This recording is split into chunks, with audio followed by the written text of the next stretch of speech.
Hi, this is Will Cook of the Will Cook Group at Keller Williams Luxury Homes. Welcome back to my video blog. Today we're going to talk about what it takes to make a real estate contract legal and binding.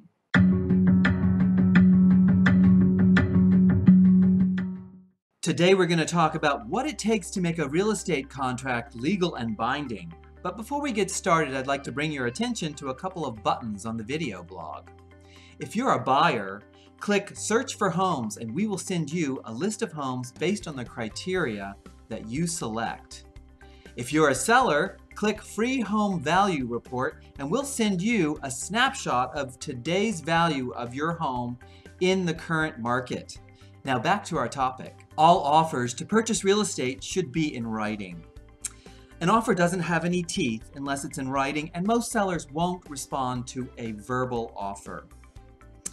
The seller then has the opportunity to respond to the offer by either accepting it or countering it with terms and a price that are acceptable to him. This process would continue with each counteroffer being signed by the presenting party until mutually acceptable terms and price are agreed upon.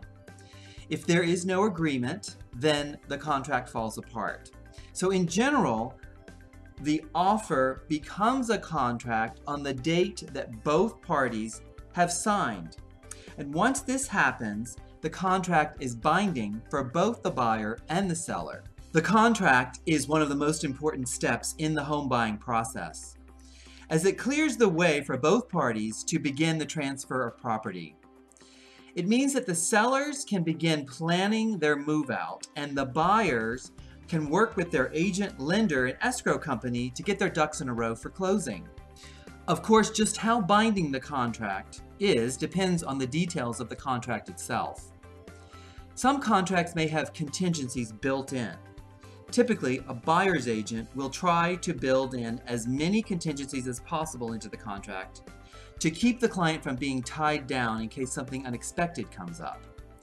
A listing agent, on the other hand, will typically advocate for as few contingencies as possible and may even ask to tighten up some of the time frames of the contingencies because their client doesn't want the buyer walking away from the deal. Why may a buyer cancel a contract?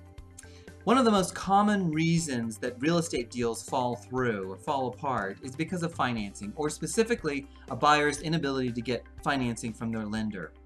For example, an appraisal contingency protects the buyer and gives them the opportunity to walk away from the sale if the property does not appraise for the purchase price. If the home fails to appraise or appraises for lower than the purchase price, it usually means that the lender won't be able to provide the buyers with as much financing as they need to actually close on the property. Other contingencies in the contracts include due diligence for property passing a home inspection, or a property a buyer's property being sold before closing, or a title search that ensures that a seller has the right to sell the property. Sellers get some protection out of the contingencies, like time limits for how long the buyer has to do their home inspections or to obtain their financing. But most contingencies are written to protect the buyer and allow them an out if something goes wrong before closing. So if contingencies aren't met and the buyers walk away from the deal, they can typically get their funds that are held in escrow back, which could be like the earnest money deposit. Should any of the contingencies not be met in a timely manner, the buyer should be able to dissolve the contract and walk away with no repercussions, because that's the whole point of the contingencies. Of course, if the contingencies were met and the buyer physically removes the contingency by signing a contingency removal document, then decides to cancel, then the buyer is obligated to perform in accordance with the original parameters of the contract. That means potentially foregoing 3% for liquidated damages if that's agreed upon in the contract. Or they could be vulnerable to a lawsuit for specific performance, demanding that the buyer close on the sale or provide funds equal to the purchase price to the seller. Why a seller may cancel the contract. It's more difficult for a seller to cancel the contract, but it's not impossible. If the buyer's contingency time period expires without an agreed upon request for an extension for that time period for that contingency, then the seller can provide what we call as a notice to perform.